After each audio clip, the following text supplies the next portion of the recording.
Assalamualaikum warahmatullahi wabarakatuh. Perkenalkan, nama saya Nur Eka Putri dari Prodi Akuntansi Syariah.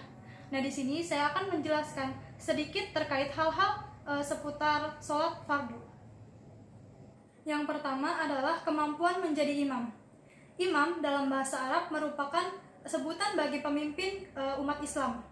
Sedangkan secara umum kita mengerti imam sebagai pemimpin sholat berjamaah.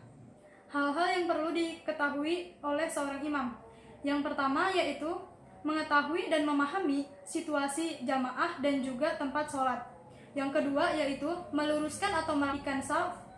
Yang ketiga yaitu memendekkan bacaan sholat. Yang keempat yaitu membaguskan bacaan sholat. Yang kelima, hendaknya imam tersebut itu disukai oleh makmum.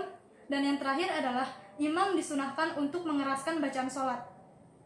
Syarat utama menjadi imam diantaranya, yang pertama yaitu Islam, berakal sehat, balik, laki-laki, suci dari hadas, kemudian bukan makmum, sehat, selamat, dan juga tidak uzur, kemudian bagus bacaan dan juga rukunnya, yang terakhir adalah lidahnya fasih dalam membaca bacaan Arab. Apabila saat umat muslim berkumpul untuk sholat berjamaah, kemudian semua orang memenuhi 9 syarat di atas, maka yang lebih baik menjadi imam berdasarkan urutannya adalah yang pertama yaitu wali atau pemimpin, yang kedua imam rotib, yang ketiga yaitu orang yang paling bagus pemahaman fikihnya, yang keempat yaitu orang yang paling banyak hafalan dan juga bagus bacaannya, yang kelima yaitu orang yang paling warok. Nah, yang keenam pada zaman Rasulullah yaitu orang yang lebih dulu hijrah. Kemudian yang ketujuh yaitu orang yang lebih dulu masuk Islam. Kemudian orang yang nasabnya baik. Kemudian ada orang yang perjalanan hidupnya baik. Selanjutnya yaitu orang yang lebih bersih pakaiannya. Kemudian orang yang badannya bersih. Kemudian yaitu orang yang memiliki kepakaran. Kemudian orang yang lebih bagus suaranya. Orang yang lebih takwa dan juga orang yang sudah menikah. Yang kedua yaitu kemampuan menjadi makmum masbuk. Nah, hal-hal yang perlu diketahui oleh makmum yaitu yang pertama mengikuti imam dalam segala pekerjaannya. Yang kedua yaitu mengikuti gerak-gerik imam. Yang ketiga tidak mendahului imam. Yang keempat yaitu imam dan makmum harus berada dalam satu tempat. Yang kelima yaitu makmum tidak lebih terkemuka dari imam. Nah, yang keenam yaitu susunan makmum. Apabila makmum hanya satu orang, maka dia berdiri di sebelah kanan imam, lebih ke belakang sedikit. Nah, apabila datang satu orang lagi, maka ia berdiri di sebelah kanan imam. Nah, setelah mereka takbir atau setelah takbir, itu imam maju sedikit ke depan atau mereka berdua yang mundur ke belakang. Adapun masbuk adalah orang yang tertinggal rokaat sebagian atau semuanya dalam sholat berjamaah. Apabila orang yang masbuk tersebut mendapati imam sebelum ruku atau ketika sedang ruku dan ia mendapatkan ruku yang sempurna bersama imam, maka ia mendapatkan 1 rakaat. Kemudian hendaknya ditambah kekurangan rakaat tersebut setelah imam memberi salam. Tata cara sholat masbuk yaitu mengikuti segala bentuk gerakan imam yang didahului oleh takbiratul ihram dan juga berniat dalam sholat. Kemudian yaitu keterampilan sholat jamak, sholat qashar, dan juga sholat jamak qashar. Yang pertama, sholat jamak. Sholat jamak artinya yaitu menggabungkan 2 waktu sholat ke dalam 1 waktu.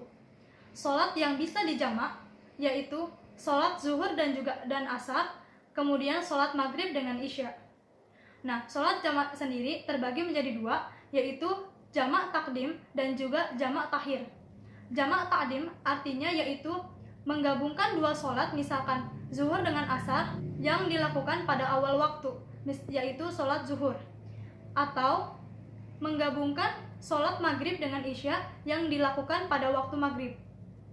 Tata caranya yang pertama yaitu membaca niat usolli faradhu dhuhri 4 raka'atin majmu'an bil asri jama'a taqdimi lillahi ta'ala. Kemudian bisa ditambah imaman atau makmuman bagi yang sholat berjamaah. Kemudian sholat zuhur 4 rakaat dan dilanjutkan dengan niat usolli fardhul asri arba'a raka'atin majmu'an ila dhuhri jama'at taqdimi lillahi ta'ala. Kemudian dilanjutkan dengan sholat asar 4 rakaat. Begitu pula dengan sholat jamak maghrib dan juga isya. Kemudian yaitu jamak takhir. Jamak takhir yaitu menggabungkan dua waktu sholat yang mana dilakukan pada waktu akhir. Misalkan sholat zuhur dan juga asar yang dilakukan pada waktu asar, atau sholat maghrib dan isya yang dilakukan pada waktu isya. Adapun tata caranya yaitu berniat setelah takbiratul ihram usolli fardhul maghribi salasa raka'atin majmu'an bil isya'i jama'a takhiri lillahi ta'ala. Kemudian dilanjutkan dengan sholat maghrib 3 rakaat dan juga kemudian takbir lagi dan membaca niat usolli fardhul isya'i arba'a raka'atin majmu'an ilal maghribi jama'a takhiri lillahi ta'ala. Dan kemudian dilanjutkan dengan sholat isya 4 rakaat. Kemudian sholat qashar. Sholat qashar yaitu sholat dengan memendekkan atau meringkas sholat fardu yang awalnya 4 rakaat menjadi 2 rakaat. Dengan begitu, sholat fardu yang bisa diqashar yaitu sholat zuhur, asar, dan juga isya. Sedangkan sholat maghrib dan juga subuh tidak diperbolehkan untuk diqashar. Tata cara sholat qashar yang pertama yaitu membaca niat. Misalkan sholat zuhur yang diqashar, maka niatnya adalah usolli fardhu dhuhri raka'ataini fardhu lillahi ta'ala. Kemudian dilanjutkan dengan sholat seperti biasa. Yang ketiga yaitu sholat jamak qashar. Para ulama berpendapat bahwa para musafir dapat melakukan sholat jamak dan juga qashar secara bersamaan. Yang artinya, para musafir dapat melakukan sholat jamak dengan rakaat yang dipendekkan. Praktiknya sama saja dengan sholat jamak dan juga qashar secara umum, yaitu untuk sholat zuhur, asar, dan juga isya dapat dilakukan dengan 2 rakaat saja. Sedangkan maghrib tidak bisa. Akan tetapi dalam sholat seperti ini tidak adanya tasyahud awal, yang mana pada rakaat kedua langsung saja dengan tasyahud akhir dan juga salam. Kesimpulannya, sholat jamak qashar dilakukan dengan 2 rakaat salam dan juga 2 rakaat salam. Adapun dalam praktiknya tetap saja dibagi menjadi jamak takhir ataupun jamak takdim. Nah, contohnya adalah apabila sholat jamak qashar, asar, dan juga zuhur di waktu zuhur, maka tata caranya yaitu berniat untuk sholat zuhur 2 rakaat, usolli fardhu dhuhri raka'ataini majmu'an bil asri jama'an taqdimi qasran lillahi ta'ala.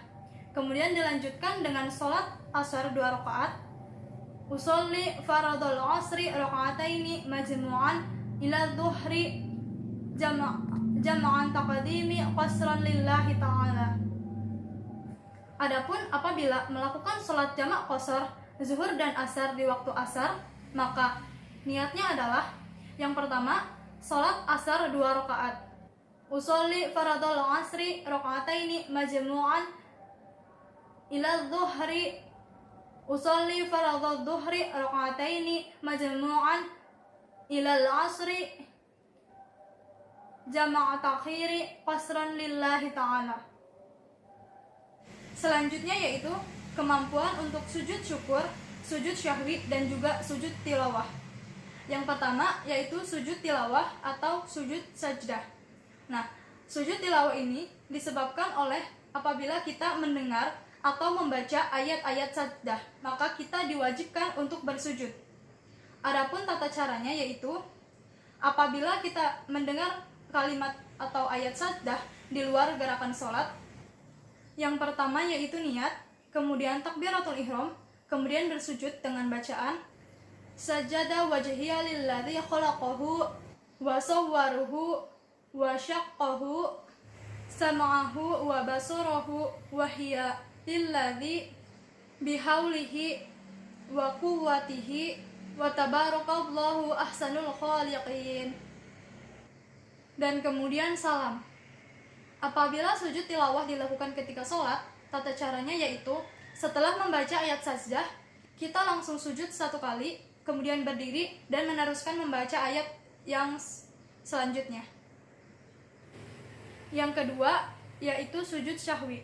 Sujud syahwi dilakukan apabila yang pertama ketinggalan tasyahud awal atau ketinggalan kunut, kelebihan rakaat, ruku atau sujud karena lupa, karena syah atau ragu tentang jumlah rakaat yang telah dilakukan, dan selanjutnya yaitu apabila kurangnya jumlah rakaat sholat. Cara melakukannya yaitu bersujud 2 kali sebelum melaksanakan salam dengan bacaan Subhana man la yatamu wa la yashu sebanyak 3 kali. Kemudian bangkit lalu salam. Selanjutnya yaitu sujud syukur. Sujud syukur dilakukan apabila kita mendapatkan keberkahan atau nikmat atau terhindar dari bencana alam atau bencana-bencana yang lainnya. Sujud syukur dapat dilakukan setelah sholat, dalam sholat, atau di luar sholat, atau dilakukan di tempat-tempat yang suci, bahkan boleh dilakukan tanpa wudhu. Sujud syukur boleh dilakukan tidak menghadap kiblat. Tata caranya yaitu yang pertama niat sujud syukur, kemudian yang kedua bersujud dengan membaca ungkapan rasa syukur terhadap nikmat yang telah diberikan, dan yang ketiga yaitu mengucap rasa syukur kepada Allah dengan membaca Alhamdulillahirobbilalamin amin bini'amatihi tatimmu sholihati. Adapun syarat sujud syukur yang pertama yaitu berwudu, kemudian menghadap kiblat, ketiga berniat dengan niat sengaja aku sujud syukur kepada Allah Ta'ala, kemudian yang keempat takbiratul ihram, kemudian yang kelima bersujud menyentuh bumi atau lantai, yang keenam itu sujudnya hanya perlu 1 kali saja, yang ketujuh yaitu takbir seraya bangkit, dan selanjutnya yaitu salam. Adapun syarat bersyukur yaitu yang pertama mengakui nikmat itu di dalam hati, kemudian yang kedua mengucapkan secara lisan alhamdulillah, dan yang ketiga yaitu menggunakan nikmat itu untuk melakukan ketaatan kepada Allah.